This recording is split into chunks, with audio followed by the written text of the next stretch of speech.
Hey there, friends. Make sure your power is off first. I removed the old bracket and I attached the new one. One thing with this, the screws were kind of long. I'm not sure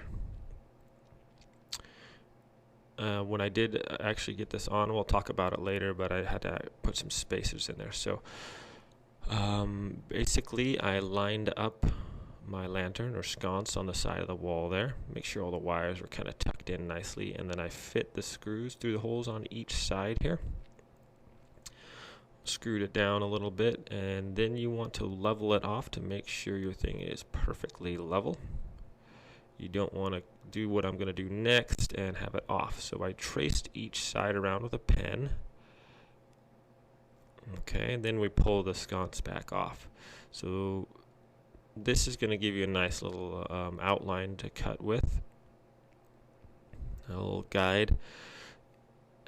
And this is all to make sure that the wall-mounted lantern or sconce, whatever you want to call it, is actually vertical. Because if you mount, if I just mounted it right there, I could have done that. But you notice how lap siding it tilts backwards, so the lantern would actually be canted and not level. So it looks kind of weird. I mean, it doesn't look horrible, but it looks better if you do it this way. So this takes a little bit more time, obviously. What I did is, once I had traced the outline, I took my Dremel, and you can use a router or whatever you have, kind of go around, and I carefully traced my lines, dug in, not too deep. At the top, you don't really need to cut that much, if at all. Just kind of a little bit. You'll notice I didn't do it at the very top. So then I took a Dremel router bit and I just used it in my drill, because the Dremel part would have been a little more difficult because of the base of it. So, excuse me. Basically, just cutting it through, and the only part you need to go like all the way through is like just below the junction box there, or I believe that's what it's called. So you notice I'm just kind of tracing around, and like I said, doesn't have to be too deep at the top. I was just kind of making it basically wide enough so the frame will fit into that nice indentation there. Okay, mainly working on the bottom part. And now I'll take my Dremel and make sure it's a little bit deeper, nice, clean the edges off a little bit. I want to make it look good, Okay. You can have I thought I did pretty good on this one as far as I keep within the lines. Then you can just chisel out the bottom part here, and I didn't have a chisel, so obviously I just used a flathead screwdriver and a plastic hammer. Just kind of tap it out of there, not being too tough with it. And my siding was kind of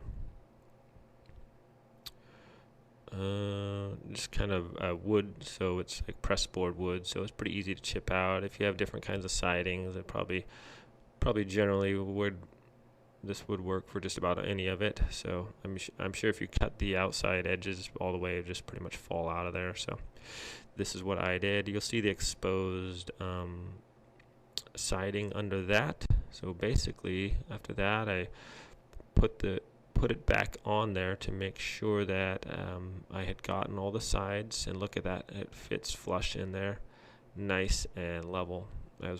Did it on the first try there, so that was pretty good. Alright, then I attached the wires. I did the ground to ground first. Then I take the black wire, make sure your power's off once again, and did the white wire to the white wire, get those screwed on there really good. Kind of tuck those back in as much as possible. Get it for protection, and also so it doesn't mess up your ability to put your wall sconce on there. So once I got it all there nice and sucked in, look at that, it's nice and flush right there.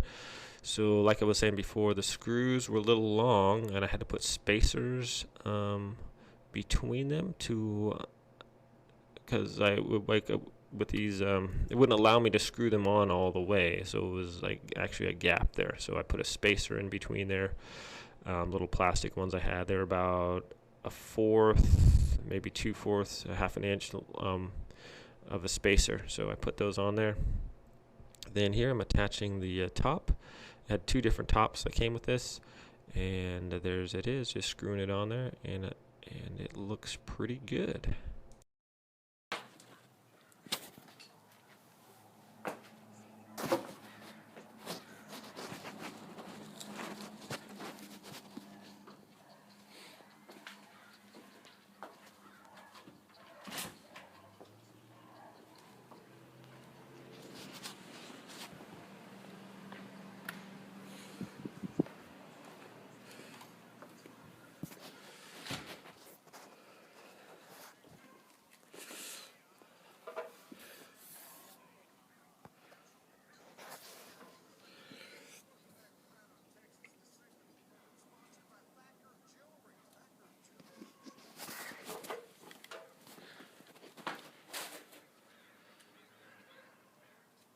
Okay, my friends, so it's dark out now, and I set up the lights to high sensitivity motion activation.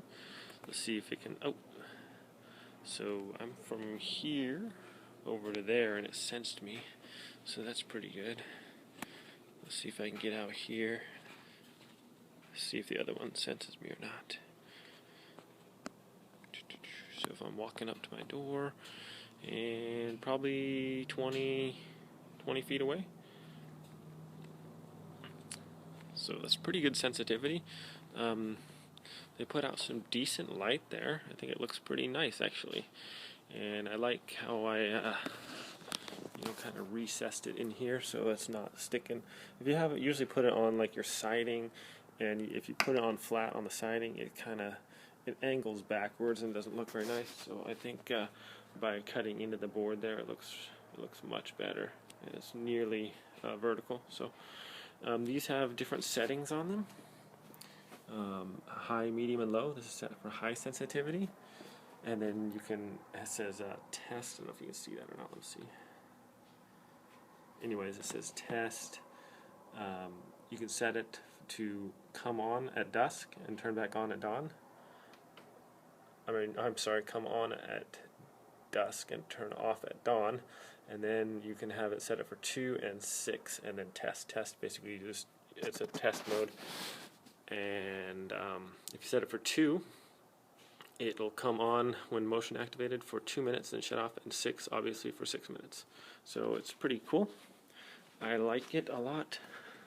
I think they look pretty neat too. So yeah, the install wasn't too bad. The hardest part was cutting out around it.